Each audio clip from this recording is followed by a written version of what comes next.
Next, what I want you to do is a two-handed semi-blind contour.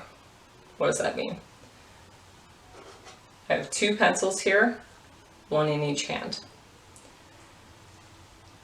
Don't be scared. Semi-blind, what does that mean? I am going to look at the skull more than I look at the paper. Every once in a while I'll glance at the paper, but I'm not going to dwell on it. Okay, here's what I want you to do. Find the highest point of the skull from where you are. For me, there's a high point in the cranium. I'm going to take both pencils, trust me. I'm going to look at my paper, maybe I'll start here. They're touching. Now, I'm only going to move one hand at a time, okay? So don't move both of your hands at once.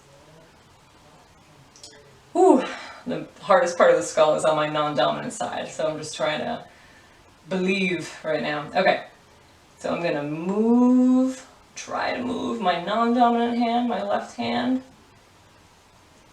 down that forehead that I see.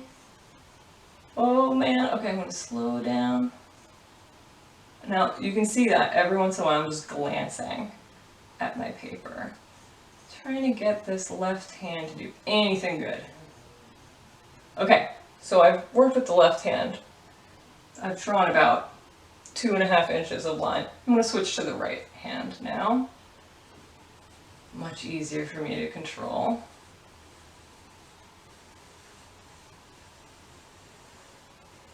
Okay, now I'm going to switch to my left again. Start traveling down the form. And you don't have to just do the silhouette. I'm going to start coming into this skull a little bit. Yeah, I'm going to just start traveling up any line that I see. Try not to move either hand at the same time, both hands at the same time. Coming up into the nasal cavity. So if I work on this for 5 or 10 minutes, I can really develop a lot of information on the page. Remember, the product, what's on your paper, not as important as the process, the experience of practicing looking, getting your eye to talk to your brain to talk to your hand, and getting everything to have a closer relationship, okay? So you could do multiple of these on a page to practice a two-handed semi-blind contour. Now we're moving on to semi-blind contour. Really, semi-blind contour is just normal contour. You never want to spend the entire time looking at your paper unless you're drawing from your imagination. This is a life drawing class. So we're going to be looking at what we're drawing more often than our paper, just glancing at our paper every once in a while. This time, just draw with your dominant hand. I'm right-handed. So in the same way I did the blind contour, I might point now that I have my left hand. I'm going to point at an area I can see clearly on the skull. I'm going to hold my pencil like I'm throwing a dart. And I'm going to follow that little imaginary ant very slowly. And every once in a while I'm going to look at my paper.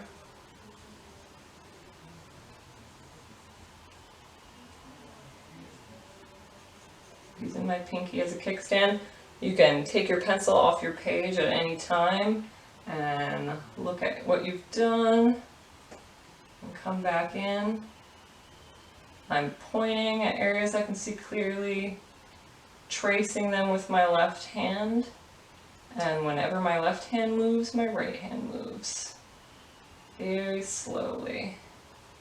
Another really important thing about these contour drawings that I should mention is fight the urge to use your eraser right now. I know that might sound strange. Instead of erasing and nitpicking everything, just lighten your hand, right? Make it hard enough that people can see you're drawing from a distance, but don't bear down your pencil real hard, right? We're drawing light enough that everything has this little electrical, crispy, lightning kind of edge to it, right? Don't erase everything, all the mistakes. Just lighten your hand in an area that you don't see very clearly.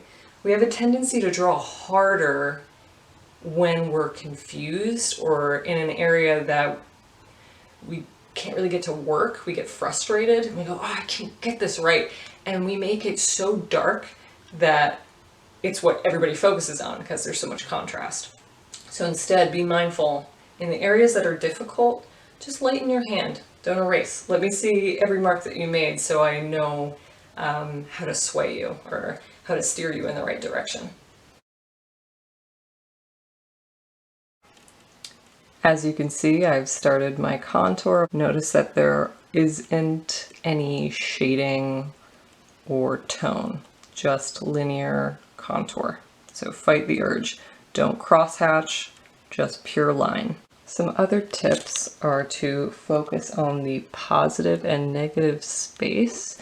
What I mean by that, this is negative space outside of the skull. The skull is positive space, and anywhere I can see through the skull is negative space. So sometimes I'm not even looking at the skull while I draw. I'm trying to create this puzzle piece that goes around the outside. We're finding the individual shapes of the islands of negative space within the skull. So sometimes look at the negative space. Also, draw what you cannot name. Sometimes we only draw eye sockets, nasal passage, and teeth because they're easily nameable on the skull. But what about all these squiggles? They're just as important. They're not nameable. I have to give them a weird name like squiggles. But what you cannot name, if drawn well, will make your drawing better.